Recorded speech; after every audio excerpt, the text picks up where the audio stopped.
Shalom, sampai bertemu kembali dalam mata pelajaran pendidikan agama Kristen. Kali ini kita belajar di kelas 6, tema yang ketiga ya, yaitu bernyanyilah dengan roh dan akal budimu.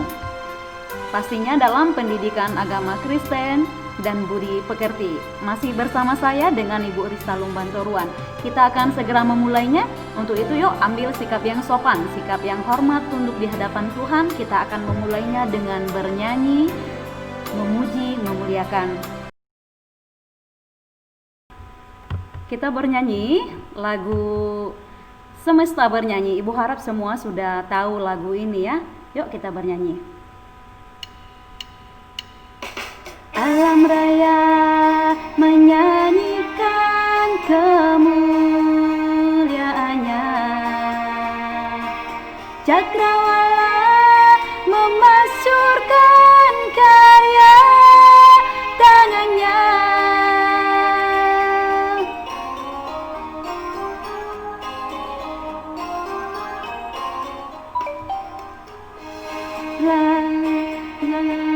La la la la la la la la la la. Dengan firman-Nya yang ajaib tercipta karyanya, siang dan malam, langit dan bumi, semua yang ada. Burung-burung berkicauan menyambut sang surya, bunga bermekaran, alam riang-riang memuji namanya. Kuat suaranya, semesta bernyanyi, semesta bernyanyi karena kasih-Nya tak berubah sampai selamanya. Puji agungkan namanya, hanya Tuhanlah yang layak untuk dipuji, hanya Tuhanlah yang layak untuk dipuji. Kita ulangi lagi dengan firman-Nya yang ajaib. Kita bernyanyi dengan sikap yang hormat ya. Dengan firman-Nya yang ajaib tercipta karyanya,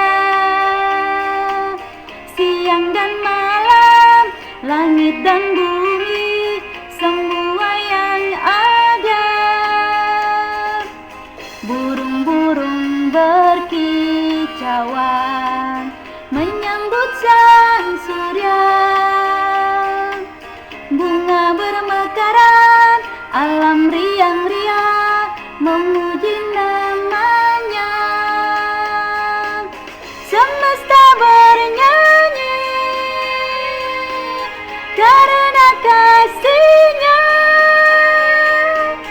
tak berubah sampai selamanya. Puji agungkan namanya. Semesta bernyanyi karena kasih-Nya tak berubah sampai selamanya. Puji agungkan namanya, hanya Tuhanlah yang layak untuk dipuji, hanya Tuhanlah yang layak untuk dipuji. Ya, terpujilah Tuhan, memang hanya Tuhanlah yang layak untuk dipuji. Amin. Layak untuk kita puji. Yuk kita berdoa. Benar ya Tuhan bahwa hanya Engkaulah yang layak dipuji, penguasa segenap kehidupan kami. Kami memuji dan memuliakan nama Tuhan. Bapa yang baik, pada hari ini juga kami akan belajar. Tuhan ajari, Tuhan tolong kami supaya bisa mengikuti pelajaran pada sesi ini dengan baik. Hadirlah Engkau Tuhan di dalam pembelajaran ini. Dalam Kristus Yesus kami berdoa. Amin. Ya, Tema kita pada hari ini berbicara tentang bernyanyilah dengan roh dan akal budimu.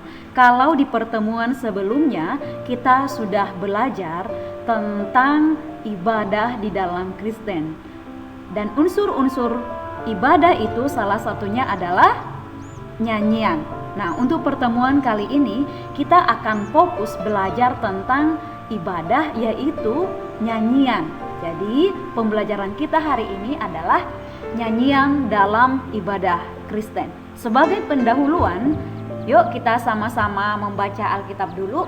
Alkitab di dalam 1 Korintus pasal yang ke-14, ayatnya yang ke-15, cukup bagian B-nya saja, sampai ayat yang ke-19. Ya, Ibu harap kamu buka Alkitabmu sekarang, kamu hentikan dulu videonya, baca dulu ya. Jadi Ibu tinggal menjelaskan. Yaitu dalam 1 Korintus pasal 14 ayat 15b sampai dengan ayat yang ke-19.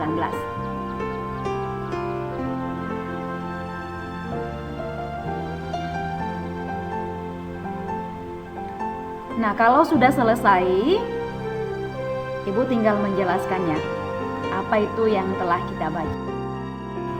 Nah, surat Korintus itu adalah tulisan daripada Rasul Paulus kepada jemaat di Korintus. Ya, ini dia gambar dari kota Korintus lama, yaitu pada saat Rasul Paulus sedang melayani di sana, dan pada saat dia mengirimkan surat ini kepada jemaat Korintus. Teks Alkitab yang kamu baca tadi itu bagian dari surat Rasul Paulus kepada sebuah jemaat di kota Korintus, sebuah kota pelabuhan yang ramai pada masa lalu yang berpenduduk sekitar 600.000 orang. Kota ini berada di negara Yunani, dan kota ini sudah runtuh sekarang ya. Jadi muncul kota Korintus yang baru. Yuk kita lihat mana. Ini ya, kota Korintus yang baru, yang letaknya sudah bergeser dari kota Korintus yang lama. Saat ini kota Korintus yang baru itu hanya berpenduduk 10.000 orang. Jadi kalau Korintus yang lama itu diperkirakan penduduknya 600.000 orang, sedangkan kota Korintus yang baru ini itu hanya berkisar 10.000 orang. Berarti semakin sedikit apa semakin banyak? Ya, semakin sedikit ya. Karena katanya letak kota itu pun sebenarnya sudah bergeser. Jadi kota Korintus yang baru ini itu hanya berkisar penduduknya 10.000 orang. Nah, dalam surat Paulus ini berisi nasihat kepada jemaat Korintus agar mengusahakan kebaikan-kebaikan dalam jemaat. Mereka diminta agar saling menolong, saling menghibur, saling mendorong. Ini mendorong dalam arti saling memotivasi ya. Kemudian dan saling menguatkan mereka yang membutuhkan. Kenapa Rasul Paulus merasa perlu untuk menasehati jemaat tersebut?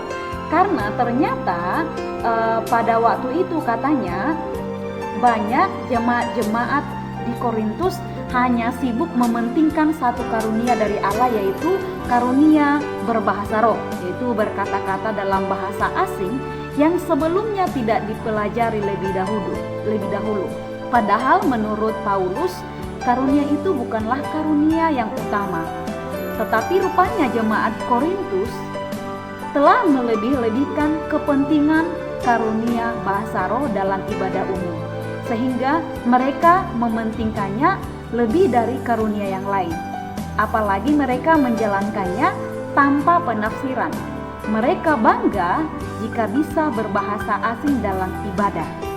Padahal Rasul Paulus kembali menjelaskan bahwa ibadah bukanlah sarana untuk membanggakan atau menyombongkan diri, tetapi ibadah adalah sarana untuk merendahkan diri di hadapan Tuhan yang Maha Kuasa.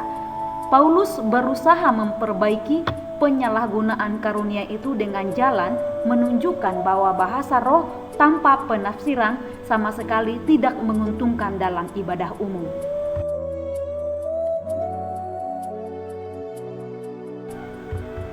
Ya, sampai di situ mengerti ya. Jadi dalam surat Paulus kepada jemaat di Korintus itu disimpulkan seperti ini. Menurut Paulus, bernyanyi yang baik dalam ibadah adalah bernyanyi yang menggunakan akal dan budi. Artinya, tidak asal bunyi dan bersuara, bernyanyi tidak jelas kata-katanya dan cara mengucapkannya serta maksudnya. Tidak seperti itu. Sebaliknya, ketika kita dalam ibadah, kita harus bernyanyi dengan pengucapan yang jelas. Kata-katanya dapat dimengerti dan isi atau tujuan nyanyian dapat dihayati oleh yang menyanyikan maupun yang mendengarkan. Coba ibu contohkan seperti lagu kita tadi. Dengan firman-Nya yang ajaib. Nah, itu harus jelas kata-katanya apa yang kita nyanyikan. Jangan dengan firman-Nya yang ajaib tercipta karyanya. Nah, seperti itu tidak boleh. Karena apa? Itu tidak memuliakan nama Tuhan lagi. Ya, walaupun isinya sebenarnya itu berisi tentang kekaguman kita atas segala karya Tuhan, tetapi ketika kita bernyanyi dengan kata-kata yang tidak jelas, tidak dimengerti, itu tidak mendatangkan kemuliaan bagi nama Tuhan. Bahkan ketika orang mendengarnya, itu dianggapnya sebagai ejekan. Kemudian yang kedua, menurut Rasul Paulus, nyanyian yang menggunakan akal dan budi yang baik akan menolong orang lain yang mendengarkan menjadi mengerti karya dan kebaikan yang Allah lakukan terhadap manusia dan alam ciptaannya. Bahkan ikut mengaminkan isi nyanyian itu sebagai tanda setuju karena memahami isi dan maksud nyanyian itu. Sehingga nyanyian dan bernyanyi dalam ibadah tidak dapat dilakukan secara sembarang tanpa maksud yang jelas. Nah, ini menjadi pembelajaran kepada kita. Siapa di sini yang ketika bernyanyi suka-sukanya saja, suaranya kadang kencang, kadang tiba-tiba cepat. Nah, itu sebenarnya tidak boleh. Karena kita juga harus ingat, kita itu bernyanyi harus menggunakan akal dan budi yang terarah kepada Tuhan dan juga harus memiliki sikap yang hormat dan tunduk kepada Tuhan. Nyanyian di dalam jemaat itu sudah kita mengerti ya, maksudnya nyanyian dalam jemaat berarti kalau dalam konteks kita berarti nyanyian dalam sekolah minggu. Menyanyi dalam ibadah berarti melibatkan hati, bukan hanya mulut yang bersuara. Artinya kita benar-benar menghayati syair dan juga melodi yang kita nyanyikan. Jika nyanyian kita hanya karena ibadah atau karena takut dikatakan, masa ibadah kok tidak bernyanyi? Hanya asal menyanyi, asal bersuara saja, walaupun suara kita bagus, atau karena ingin mendapat pujian orang yang mendengar, maka nyanyian itu tidak ada gunanya, tidak berkenan di hadapan Tuhan. Yuk, ini yang perlu kita ingat bersama-sama ya. Nyanyian yang dikehendaki oleh Tuhan adalah yang pertama, nyanyian yang berasal dari hati kita. Jadi ketika kita bernyanyi, itu keluar dari hati kita yang paling dalam, bukan hanya dari mulut saja, tetapi itu dengan penuh perasaan kita bernyanyi. Kemudian yang kedua, dalam nyanyian itu ada perasaan, ada keyakinan, dan doa yang menandakan hubungan kita yang dekat dengan Tuhan. Ya, itu jelas ya, berarti nggak boleh dong ketika kita bernyanyi, sikap kita suka-suka sambil cubit-cubit kawan, sambil ketawa cekakak-cekikik, itu tidak boleh. Kemudian yang ketiga, nyanyian yang dinyanyikan dengan baik, dengan suara yang jelas, bukan berteriak. Nah, ini anak-anak sering lakukan ya, ketika bernyanyi suaranya itu suka teriak-teriak atau bahkan kadang-kadang gak kedengaran. Nah, bukan seperti itu bernyanyi di dalam ibadah kita, baik ibadah di sekolah maupun di sekolah minggu. Kita harus menggunakan suara yang pas, bernyanyi dengan baik, suara yang jelas, bukan berteriak, kan begitu ya nak ya. Kemudian yang keempat, yang dinyanyikan dari hati akan menenteramkan hati yang menyanyikan, kita sendiri, orang lain, dan juga Tuhan. Tapi kalau misalnya kamu bernyanyinya teriak-teriak atau sambil main-main, pasti ibu juga nggak senang melihatnya. Orang lain juga nggak senang melihatnya. Apalagi Tuhan, pasti Tuhan tidak suka dengan sikap yang demikian. Nah, anak-anak yang baik, sebenarnya nyanyian yang kita nyanyikan itu juga sebenarnya ada jenis-jenisnya ya. Berdasarkan iramanya, ada nyanyian yang dinyanyikan secara bersemangat. Kemudian ada yang dinyanyikan dengan lembut, bahkan syahdu. Nah, coba yang mana nih lagunya? Kalau misalnya nyanyian yang dinyanyikan secara bersemangat, ayo apa? Ayo, misalnya yang ini ya. Sayang, sayang, disayang, aku disayang Tuhan. Ya, harus semangat dong menyanyikannya. Atau misalnya laskar setan ku hancurkan, panji Yesus ku tinggikan, akulah pahlawan. Nah, itu harus semangat. Kalau sempat katanya tentara Kristus tetapi tidak semangat, kan tidak cocok, pasti kalah dalam peperangan. Nah, jadi ada jenis nyanyian memang yang dinyanyikan secara bersemangat, tetapi ada juga nyanyian yang dinyanyikan dengan lembut, bahkan syahdu. Ayo, lagu yang mana contohnya? Yang ini ya, misalnya di muka Tuhan Yesus. Nah, itu harus dinyanyikan dengan lembut, jangan terbalik. Jangan kamu nyanyikan di muka Tuhan Yesus, nggak cocok. Atau misalnya Bapakku datang padamu. Nah, itu harus kita nyanyikan secara syahdu, jangan terbalik ya nak. Jadi itu juga perlu kita perhatikan. Kemudian berdasarkan isi atau pesannya, nyanyian juga dibeda-bedakan. Ada yang pertama nyanyian yang memuji Allah atau ucapan syukur. Ini bisa rasa kagum, memuliakan nama Tuhan, seperti lagu kita tadi, Semesta Bernyanyi. Nah, itu termasuk ke dalam nyanyian memuji Allah. Atau apalagi misalnya, kami puji dengan riang, kami memuji kebesaran-Mu, ajaib Tuhan. Itu semua ucapan syukur. Tetapi ada juga nyanyian yang berisi doa dan juga harapan. Misalnya apa itu? Tuhan, pegang tanganku, pimpin hidupku ini. Nah, itu berisi doa dan juga harapan. Kemudian ada yang berisi curahan hati. Apa itu misalnya? Wah, ini ya, ada yang berisi tentang cerita hidup kita. Saat kita merasa sedih, bisa kita tuangkan di dalam bentuk nyanyian. Apa itu misalnya? Selidiki aku, lihat hatiku, apakah ku sungguh mengasihimu, Yesus. Nah, itu misalnya. Banyak lagi. Kita sebagai umat Kristen tidak terlepas dari nyanyian di dalam ibadah. Bahkan bisa dikatakan ibadah tanpa nyanyian itu seperti nggak afdol ya, belum tepat, seperti belum ibadah rasanya. Nah, seperti itu ya. Dan biasanya juga kita ibadah berdoa. Nah, itu ya. Jadi posisi daripada nyanyian dalam ibadah Kristen itu menempati posisi yang sangat penting. Hampir di setiap yang namanya ibadah itu pasti ada nyanyiannya. Sampai di sini paham ya nak ya? Nah, rangkumannya ini kesimpulan dari pembelajaran kita. Ini perhatikan bagus-bagus. Menyanyi adalah salah satu unsur ibadah umat Kristen yang tidak dapat diabaikan atau dilakukan secara sembarang atau asal bunyi. Nah, ini yang perlu diperhatikan ya. Jangan asal bernyanyi, bertobat mulai hari ini. Menyanyi adalah ekspresi, doa, dan harapan umat terhadap Tuhan. Karena itu, bernyanyi hendaknya dilakukan dengan akal dan budi yang baik. Demikian juga nyanyian diciptakan dengan akal dan budi yang baik, agar melalui nyanyian dan kegiatan bernyanyi, orang yang bernyanyi dan mendengarnya ditolong memahami karya Allah yang selalu baik dalam kehidupan kita.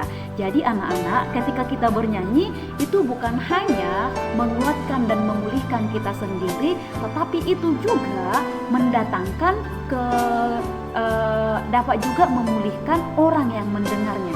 Jadi ketika orang mendengar kita bernyanyi, dia akan bisa mengerti, dia akan bisa paham apa yang kita nyanyikan. Dan selain itu juga nyanyian itu merupakan kesukaan bagi nama Tuhan. Jadi mulai sekarang kita perhatikan ketika bernyanyi, ambil yang sikap yang sopan, sikap yang hormat, yang tunduk, yang baik di hadapan Tuhan. Nah, dari pembelajaran kita hari ini, kita ada tugas ya. Jawablah pertanyaan berikut. Yang pertama, apa saja jenis nyanyian jemaat dalam ibadah Kristen yang kamu ketahui? Tadi sudah Ibu jelaskan.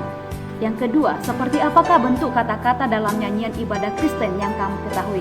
Oh, ini ya, kata-katanya bagaimana? Ya.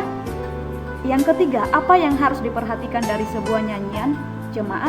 Kata-katanya, iramanya atau nadanya, atau isinya atau pesannya? Mana yang paling diperhatikan gitu ya. Yang keempat, alat musik apa saja yang dapat digunakan untuk nyanyian jemaat atau dalam ibadah Kristen yang kamu ketahui? Ketika kita bernyanyi memuji memuliakan nama Tuhan, alat-alat musik apa saja yang biasanya digunakan? Gampang ya, Ibu harap kita mengerti semua akan hal itu. Sampai di sini paham semua? Nah, tadi kita sudah belajar tentang cara bernyanyi. Sekarang kita akan mengulangi lagu kita yang tadi, tapi dengan sikap yang betul seperti yang sudah kita pelajari. Ya, yuk keluarkan suaranya ya nak. Kita kembali bernyanyi lagu yang tadi, yang pertama. Saya menyanyikan kemuliaannya, Cakra memasyurkan karya tangannya.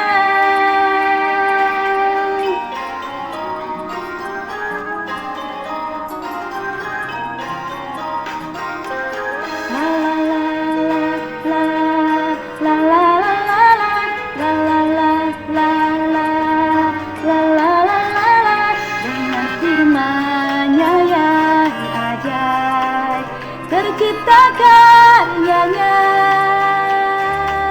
siang dan malam, langit dan bumi, semua yang ada. Burung-burung berkicauan menyambut sang surya, bunga bermekaran, alam riang-riang memuji namanya. Semesta bernyanyi karena kasih-Nya, tak berubah sampai selamanya. Puji agungkan namanya, hanya Tuhanlah yang layak untuk dipuji, hanya Tuhanlah yang layak untuk dipuji. Kita ulangi lagi dari atas dengan firman-Nya yang ajaib. Suaranya yang jelas, nadanya yang jelas ya nak. Dengan firman-Nya yang ajaib, tercipta karyanya, siang dan malam, langit dan bumi, semua yang ada. Burung-burung berkicauan menyambut sang surya, bunga bermekaran, alam riang-riang memuji nama. Semesta bernyanyi, semesta bernyanyi karena kasih-Nya, tak berubah sampai selamanya. Puji agungkan namanya. Semesta bernyanyi, semesta bernyanyi karena kasih-Nya, tak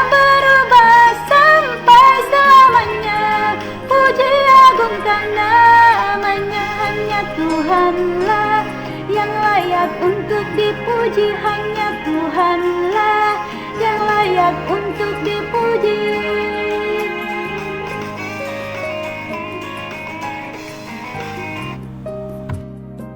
Ya, kita tutup, kita berdoa. Benar ya Tuhan bahwa hanya Engkau yang layak dipuji. Biarlah lagu penyembahan kami Tuhan senantiasa meneguhkan iman percaya kami, bahwa kami hanya layak dan pantas memuji nama-Mu. Hanya Engkau ya Tuhan yang layak ditinggikan dan diagungkan di atas segala-galanya. Pelajaran hari ini Tuhan Yesus, tolong bantu kami supaya bisa mengerti. Terutama Tuhan Yesus, ketika kami bernyanyi memuliakan nama-Mu, senantiasa betul-betul dengan hati dan penuh dengan akal budi kami, sehingga bisa meneguhkan iman percaya kami, iman percaya sesama kami, dan mendatangkan kemuliaan bagi nama Tuhan. Terpujilah Engkau ya Bapa, di dalam satu nama terindah, nama Tuhan Yesus Kristus kami berdoa. Amin.